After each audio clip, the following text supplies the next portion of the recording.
Entrepreneurs, Shri Jayesh Ranjan Garu, Vice Chairman and Managing Director of TSIIC, Shri Narsimha Reddy Garu. I request the dignitaries to begin the event by lighting the lamp on the dais.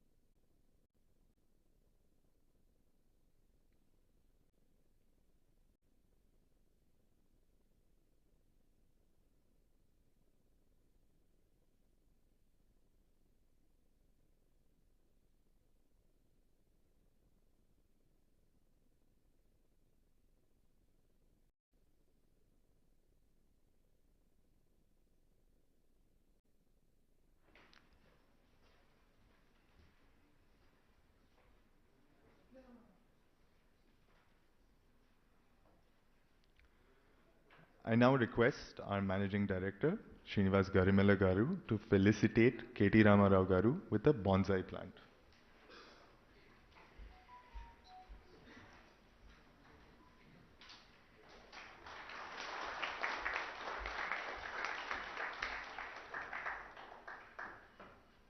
I request our Executive Director, Naoki Ando-san, to felicitate Jayesh Ranjan Garu with a plant.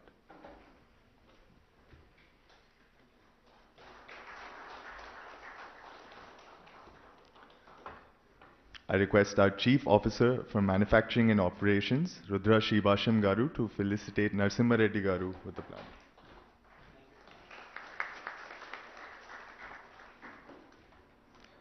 I request our Vice President of Projects and Administration, Narendra Garu, to felicitate Srinivas Garu with the plant.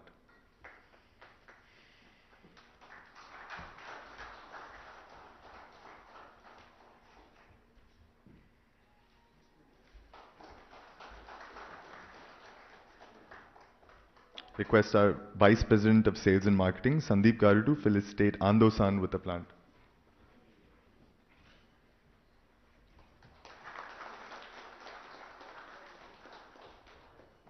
Thank you. I now request Rudra Shibasham Garu for his welcome address. Kindly, sir.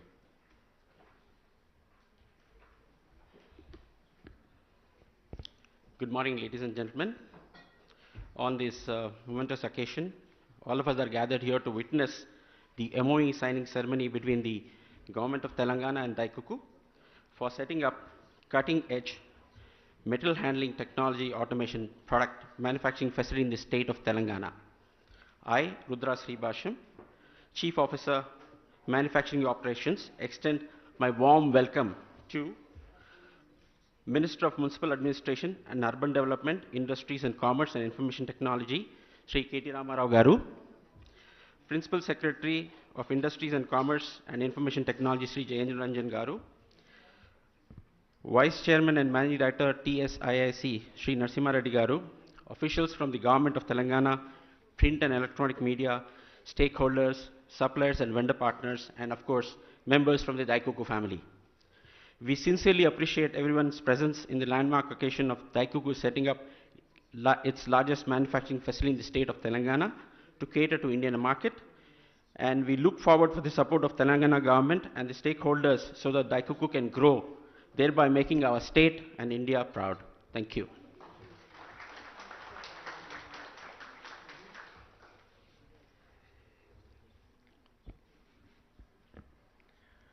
We will now be presenting a short video clip on DAIFUKU.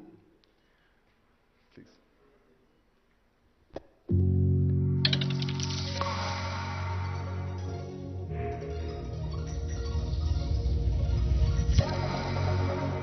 Material handling systems. Efficiently and effectively controlling the flow of goods, storing and delivering them to each process seamlessly.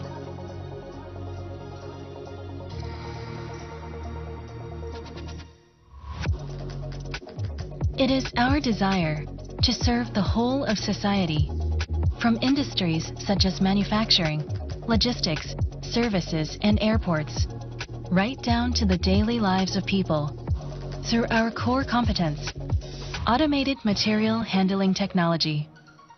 This continues to be DAIFUKU's vision. At DAIFUKU, we leverage our creative solutions to help customers overcome challenges, our development capability to stay ahead of the curve, and our meticulous after-sales service to remain constantly innovative as a one-stop, comprehensive provider of material handling systems.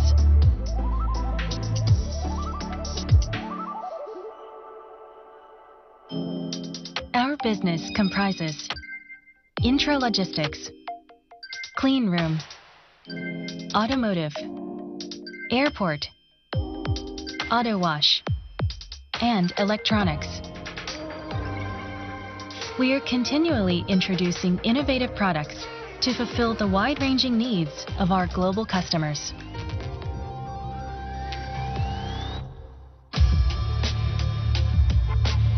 Intralogistics.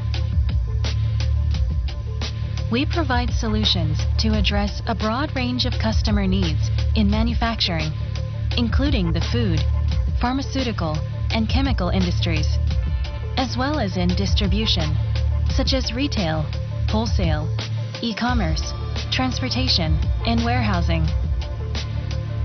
We operate not only in Japan, but also in North America, Asia, and Europe, building state-of-the-art systems in each region.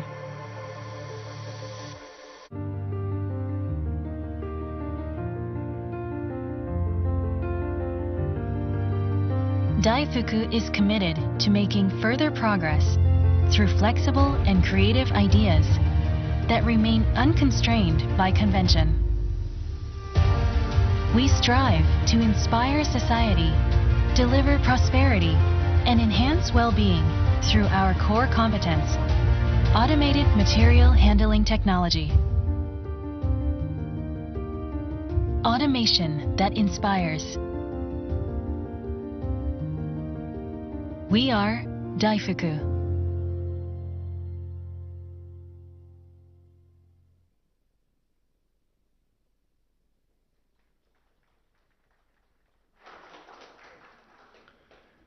I request Maganti Gopinath Garu to come onto the dais.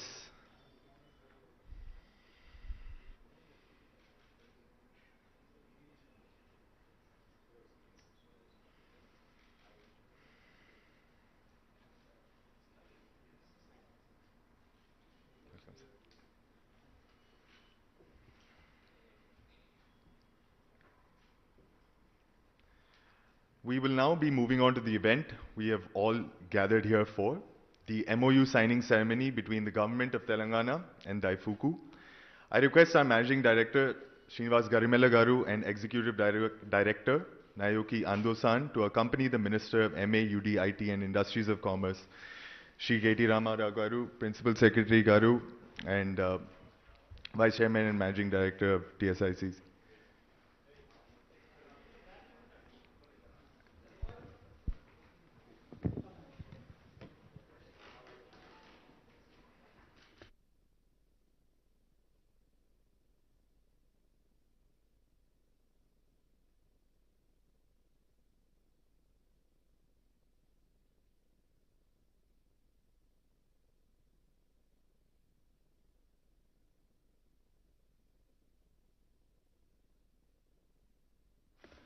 Request Vishnuvardhan Reddy Garu to join the dais for the MoU exchange.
request everyone to take their seats.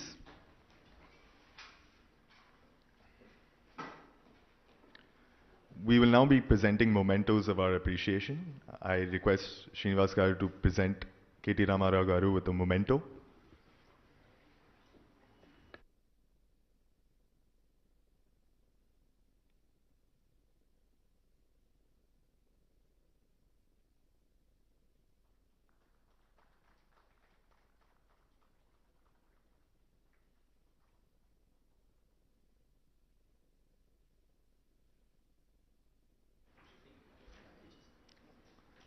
I request Andosan to present Jayesh Ranjan Garu with a memento.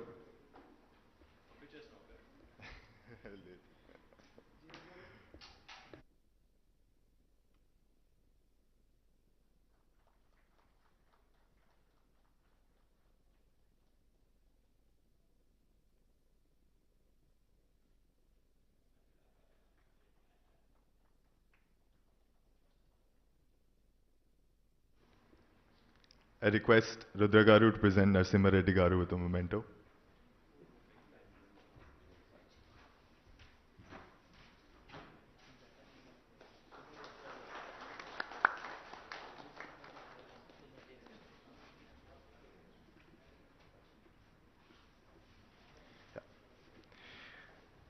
I kindly request Srinivas Garu to speak on DAIFUKU's plans moving forward.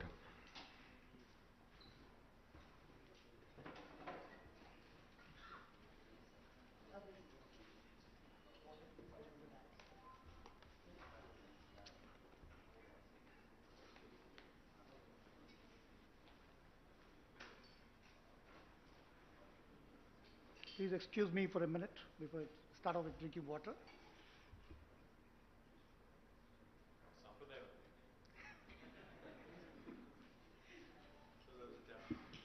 Yeah. Yes. Good morning.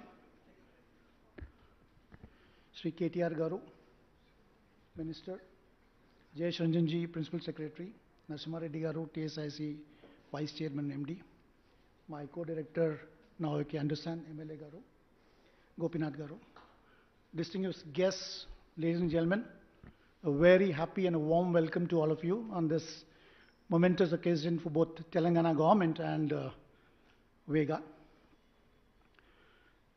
Last few years we have seen, I'm going to typically speak about DAIFUKU, what DAIFUKU has done or planning to do to transform the landscape, industrial landscape for India in terms of automation. India is a large, diverse country. It's in the top 5 in terms of economy, but in terms of per capita, it's in the bottom 30%. And that throws up challenges for manufacturers. This is what we have come to address. In India, manufacturers are a big challenge because we have diverse population wanting different needs, but the volumes are not large enough individually, but collectively large enough. So then what happens is, for a manufacturer, he produces one type of a smaller number, but the number of types is very diverse, and that brings in the complexities of supply chain.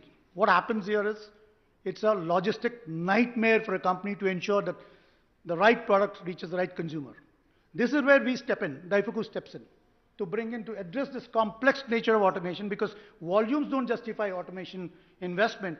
But we need to do that because, like, sometimes we find the wrong product from e-commerce companies, Amazon coming to us or Flipkart coming to us. This happens because the volumes are not big enough to automate it completely. So they go in for smaller automation. That's one of the reasons that DAIFUKU thought that India is now growing, the volumes are going to pick up in each segment, each SKU, and that's where we're going to step in. This typical nature of India calls for a lot of engineering capabilities, a lot of skilled manpower to address these challenges. DAIFUKU is world's largest, top middle-landing automation company with revenues more than 30, Indian terms, 38,000 crores, with 5 major divisions. 1 is intralogistics, 2 automotive, 3 clean room, 4 wash, auto wash, and 5 we have electronics. We are from the intralogistics division, so we are setting up our state-of-the-art manufacturing facility to bring in world-class Japanese products being manufactured And the Telangana government was kind enough to give us land at Chandan Valley. That's where we are planning to have this on a fast track. We're looking at something like commissioning in less than 16 to 18 months with the help of TS government to ensure that these layers that will slow us down to be removed. In this particular, I've got two. Obviously, I'm a fan of KTR Garu, and he's been the largest, biggest brand ambassador of Telangana, and we have seen how Telangana is visibly changed last 7 years. We have seen that with our own eyes. Now here I've got two things. Our industry friends are here. I mean, from FTC, Bhaskar Reddy Garu and all others are here. And from TIF, Sudhir Reddy Garu are there. And Yeram Raju Garu, whom I admire, all these gentlemen who've been evangelizing manufacturing in Telangana. Here I've been with them for the last 15, 20 years, know them very well, know them personally. A couple of things that we need to look at, sir, for manufacturing especially. We need to bring in a manufacturing culture. I honestly would like, in what way I can be of help, please let us know, but we would like a couple of Amirpets to be coming up for manufacturing. Amirpet has, in a way, helped IT industry revolutionize. Right? They reskill, they upskill. The quality of skilling, let's leave that aside, but at least there is something available for people to reskill and upskill. So something like that is what we're looking at across. I mean, of course, TIF is working towards making that skill center. FTCC has already signed with Bhaskar Reddy last year, signed for a skill center. With these skill centers coming up, there's something that we need to have pockets of these skill centers all over Telangana. So that I'm talking about Amirpets all over Telangana. That will transform because manufacturing is going to generate the jobs that we want. Sorry for using this for evangelizing manufacturing, sir. That's because I want manufacturing to pick up. The second thing that I was talking about, I'll just give a little genesis about Vega, how we evolved. My colleague, my co-director who started companies here in the audience, Sai and I started about 19, 20 years ago as a micro industry in Cherlapalli. We asked for a certain amount of land, we got some of it. Within 3 years, we outgrew that. We had to approach TSIC for another land. Obviously, land next to it was not available, a little far away, but we took it because we're growing. Few years later, we ordered much more land. They said, Cherlapalli is full. Please go to Pasha Malaram. Went to Pasha Malaram, and now we're filled. There's 5 acres of Pasha Malaram. There's choco block. There's nothing there. Boxes outside. Now I've asked for Chandan Valley. In this, what I'm trying to, wish from the minister is, perhaps a policy needs to come out where people, when they grow, they don't have to get out of the industrial estate. Because what happens is the ecosystem arbitrage or the landscape arbitrage is lost. So this is just a request, and whichever way we can be of help, would love to help the Telangana government to work towards that. On that note, I again thank TS government for actually making it on fast track. Minister Garu took it on a fast track. I didn't expect this even to happen in such a short time. And a big round of applause to that. Jayesh Ranjan Garu, his first meeting with me was in his car. He couldn't find time, so we just hopped into a car. We got captive Jason. He's so busy, man, you just can't get him. We got him in a car for 45 minutes journey, and then that was good. Luckily, there were no phone calls, barring just 1-2 minutes call. And he cut all the layers for me to come to this stage quickly. So I thank him for that. Narasimha Reddy Garu, he gave the land I wanted in the initial. He showed me all over the place. He showed me Lingampalli, he showed me Sultanpur, he showed me Chandan Valley, and we preferred Chandan Valley because it was already evolved and developed. So we took that land, and he was kind enough to give it immediately. So on that note, I thank the distinguished guests for coming such short notice. I just gave 2 days notice, and for honoring me and for gracing the occasion. Thank you so much.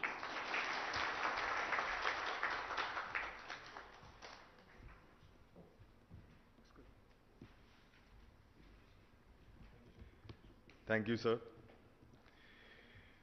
for highlighting the roadmap of DAIFUKU's future in India. I kindly request KT Ramarao Garu to say a few words. Thank you, sir. Thank you, Aditya. Thank you, Srinivas Garu, for inviting us. Thank you, Ando-san, for joining us. Principal Secretary Jayesh Ranjan, Jubilee Hills MLA Maganti Gopinath Garu, TSI CMD Narasimha Reddy Garu, to all the distinguished gentlemen in the gathering that I know, Sudhir Reddy Garu, Bhaskar Reddy Garu, Yeram Raju Garu, and this plenty of other, champions and doyens of the industry, Hyderabad and Telangana industry. My compliments to all of you and also to my friends from the media. This is indeed an excellent occasion to celebrate, and that's the reason why we wanted to make it happen sooner, Srinivas Garu, because, the world at large and especially post-pandemic, all of us need more and more infusion of positive news and good news. So DAIFUKU coming to Telangana and setting up a brand new factory with 450 crores of investment, providing employment to 800 people, 800 plus people, was indeed something that we wanted to celebrate. So my compliments to you, the entire team of DAIFUKU, on choosing. You made the right choice, I can tell you. You've chosen Telangana and Hyderabad, you've made the right choice. But just a couple of things. The Srinivas Garu seems to be a huge champion of the manufacturing piece, manufacturing ecosystem. I think there's plenty of industrialists in the audience who also are champions of manufacturing ecosystem. Before I came here, I had a meeting with the new US Consul General who's come to Hyderabad, Jennifer Larson. So she asked me a very interesting question. She said, what do you think about manufacturing? What do you think about services? What do you think about the primary sector? As an industries minister, you need to obviously give me your perspective, your state's perspective, and how do you see this landscape changing over the next few years, next few decades? So one of the things I told her, whoever I meet, wherever I meet, whichever industrialist, whichever potential investor that I meet, they have a renewed enthusiasm towards setting up a manufacturing base in India. Especially post the pandemic, post-COVID, where the world has realized that there is too much dependence on China for everything, for bulk drugs, for medical supplies, for everything literally. And when the supply chain was disrupted, I think every single industrialist, be it small, micro, medium or large, was affected in one way or another. So the world has started really thinking about this excessive reliance and excessive dependence on China. You talk to the biggest of the biggest players, the Fortune 500 companies or even the smallest of players, they all tell me the same thing. They all tell you that there has to be a China plus one strategy.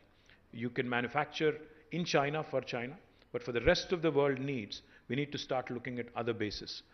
Now, because we are similar in terms of our sizes, China and India, 1.4 billion people, 1.4 billion people. So in terms of the workforce, in terms of think force, people will draw that oversimplified comparison and say, if we are moving away from China, a logical thing to go to, logical place to go to would be India. But when a lot of overseas investors, be it Japanese or Americans or Europeans, they ask me,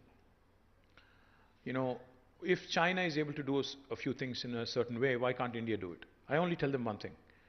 China is a country which is very homogeneous, which is very unique in terms of how it is structured, in terms of how it is controlled, in terms of how it is administered. But India is very different. India is a democracy to begin with. India is not one, but there are 28 different Indias, if you ask me, because of the federal structure we have. Each state is so uniquely empowered. The makers of our constitution had envisioned India as a union of states. So therefore, each state, and especially the gateway that you choose to enter India through, will determine your impression of India, will determine how easy you find doing business in India. That's the general thought I leave with any of my potential investor. Having said that, when I travel and when I visit countries like the US, Japan and other large economies, I was never more impressed than I was with Japan. When I was in Japan, and going back to what Srinivas Garu was saying, one of the things that struck me, besides everything that is nice about Japan, the clean streets, the beautiful landscape, etc., etc., the one thing that stood out in my memory, we had a meeting scheduled with the chairman of Suzuki, Osamu Suzuki-san. So we traveled all the way to Hamamatsu from Tokyo. We took a nice bullet train. We were there in 1.5 hours. And we were ahead of time because I know the Japanese are sticklers for time. They're very punctual, right? So I said, I don't want to take chances. I'm meeting a big man, trying to bring him to India, to my state rather. So I was there ahead of time. I was there almost 1 hour ahead of time. Me, Jayesh, my entire team was there. So what we were told was, because we reached ahead of time, they said, he's in a board meeting. why don't you actually go visit the Suzuki Museum? I'm actually not a big fan of museums. I said, okay, whatever. I mean, to kill time, I'll go there, spend some time and come back. So we went into the Suzuki Museum. We were going around. Actually, when I ended up there, it was fascinating. When was the first Suzuki automobile made? You know, when did this happen? When did that happen? It was very, very unique, very, very uniquely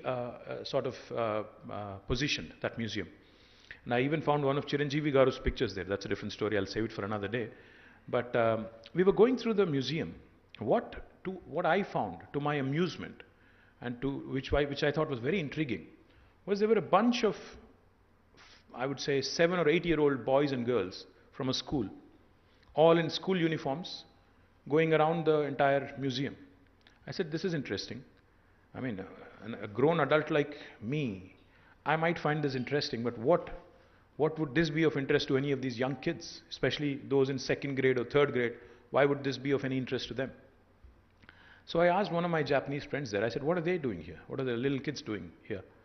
He said, watch what they're doing. What they've been doing there is, which was so amazing later on when I realized, they actually were, of course, given the tour of the place, shown automobiles and how automobile evolution happened in Suzuki, etc., etc. Then later on, they were led to a kiosk. A kiosk, you know, like the vending machine that we have for soda and, you know, other snacks. Typically that you'd run into in a hotel lobby or in your office. There was one such vending machine where the kid could go and pick the color of the vehicle, the make of the vehicle, customize it, and then click a few buttons, and out would come a car with the kid's name on it, with the specific model he wanted, with the specific thing he wanted. I said, so what is the lesson you're trying to, you know, impart to these kids here? He said, my Japanese friend said, design thinking, engineering from a very early age. We need to tell our kids that manufacturing really holds the key to the growth of the world, to the expansion of your thinking, and to the expansion of your abilities, because the world cannot do without, you know, we are all seated on furniture here. I'm speaking in a mic. Each of this is manufactured somewhere in the world. Each of this is designed in a certain way. So what they're trying to inculcate in those young kids is design thinking from a very early age, and also that importance that needs to be given to the manufacturing sector. You know, each of us, when we go back home, or even if you look around here, there's plenty of Japanese products, there's plenty of Korean products in your living room. Please go back and, when you go back home today, please look around. There is a Sony television, there is a Panasonic air conditioner, there is a Toyota vehicle possibly you're running, or a Honda. There is a Samsung phone that you may be using. There is a LG refrigerator possibly in your home. The point I'm trying to make is, what I admire about a country like Japan and companies like DAIFUKU is the amazing tenacity, the amazing resilience they've shown over the last few decades.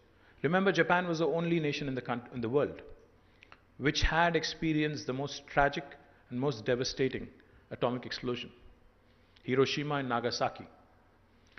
In spite of that, despite earthquakes, despite tsunamis, despite natural contours which are against, all the forces of nature are stacked up against them. But it's the human intellect, it's the brain that the Japanese have invested in. It's the humans that the Japanese have invested in that have really propelled them to be one of the largest economies in the world. In spite of having a very small population, with all the forces of nature stacked up against them, with even incidents like the Hiroshima-Nagasaki explosion, yet the Japanese today continue to rule the roost, continue to be a dominant force economically compared to the West and compared to Asia as well. Same applies to Korea. So the one thought, when Srinivas Garu says, you know, we need to focus on manufacturing. Yes, we need to focus on manufacturing. But what I told the US Consul General is, we need to pick up the best elements from different parts of the world. India cannot, and India does not have the latitude. India does not have the luxury to grow at its own pace. You cannot miss this opportunity. You have to seize this opportunity. We are uniquely positioned now where the world is looking at different manufacturing, the world is looking at alternate manufacturing locations outside of China. If India has to latch on to this, we have to do what the US has done in the last 30 years in a span of next 10 years. We have to do what China has done in the last 25 years in the span of next 10 years. So we don't have the opportunity, or we don't really have the luxury of leapfrogging. We have to pole vault. We have to jump a few hoops. We have to cover a few bases, and we have to focus on not just high-tech manufacturing or advanced manufacturing or smart manufacturing. We have to focus on basic manufacturing. We have to ensure we also get the efficient smart manufacturing which is coming out as part of Industry 4.0, Industrial Revolution 4.0.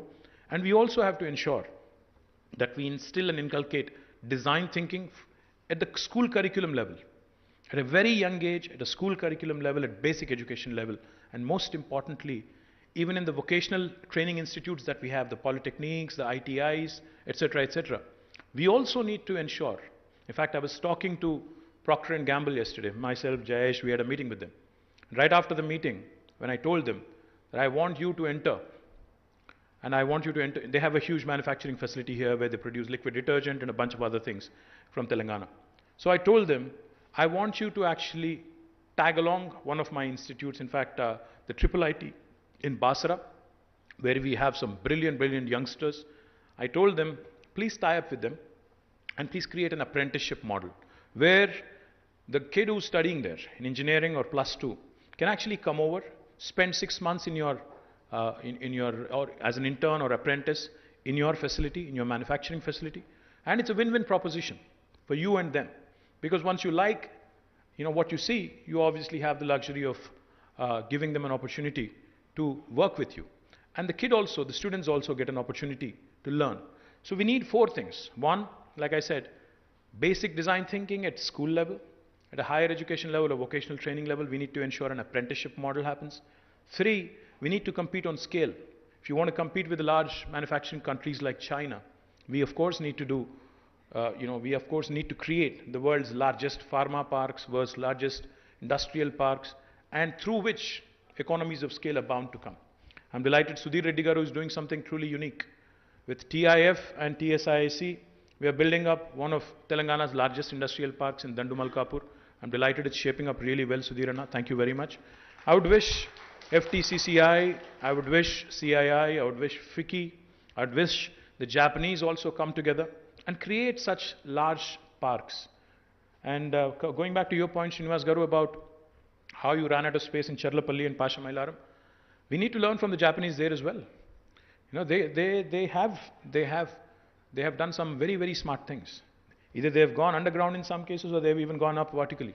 So we need to also do a few of those disruptions and innovations, because land is a very luxurious commodity and it's in limited supply, unfortunately. And it's getting more and more expensive because it's a demand-supply gap, isn't it? I mean, the more the demand is, the more difficult it is going to get for a government to procure land, for you to also be able to get a piece of land at a reasonable price so that, your bottom line is not affected. So my request to all the industrialists in this room here, and this might sound bad coming from the Industry Minister of Telangana, but I'll say it anyway. I liked what Srinivas said about Vega and how he started as a micro-entrepreneur, how he grew from micro to a small, to a medium, to a partner with now DAIFUKU. But if you really think, I was watching very carefully what DAIFUKU does in automation, in logistics. How many companies from India really have really disrupted and have become global names like DAIFUKU or like Sony or like Panasonic or like Honda or Toyota? How many of us really have come out with world-class products which can compete on a world scale? I mean, I'm even talking about the Reliances and Tatas and other big industrial houses from India. We have done well. We have been growing, of course. We're a large country. We have a large domestic market. But how many of these products that we have come out with are truly world-class? When I talk about the Japanese and the Koreans, and when I can mention so many names and say they are truly world-class, how many Indian companies are there which actually can be mentioned in the same breath? Which we talk about Make in India, we talk about a lot of things. We talk about making for the world. But unfortunately, not many of these disruptions, not many of these inventions or innovations are truly world-class. I think we need to start thinking on a larger scale. We need to start being a bit more ambitious. We need to start being a bit more aggressive as well. Because one thing I've seen in the last 1 decade of being a minister, almost a decade now, is that capital is not an issue if you have an idea that can really work. Access to capital is no more a concern. There used to be a time in India when access to capital was a challenge. and the entrepreneurs were having a tough time raising money. But now, I think with the sort of government support, with the sort of capital flow that is coming in, with the world looking at us with renewed enthusiasm, Indian entrepreneurs need to make some bold moves. Indian entrepreneurs, and especially those entrepreneurs from Telangana who are sitting here, please think big. Please think aggressively. Please start thinking of products for the world, not just for India. So I welcome DAIFUKU, I welcome the entire manufacturing ecosystem here, and I am a truly strong believer that we have it in us to make world-class products. We have it in us to provide solutions for the world. So I wish you all the very best, and I'm, as the Minister from Telangana, as a state representative, I'm happy to be a partner in your growth story. So I welcome DAIFUKU, I welcome the entire team here. Thank you very much. Jai Telangana, Jai Hind.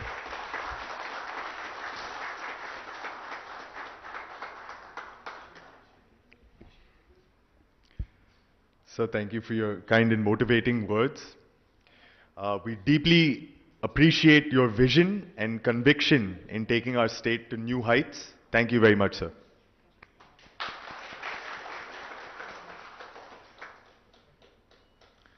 I now request our Vice President of Sales and Marketing, Sandeep Garu, to express DAIFUKU's gratitude for everyone's presence here today.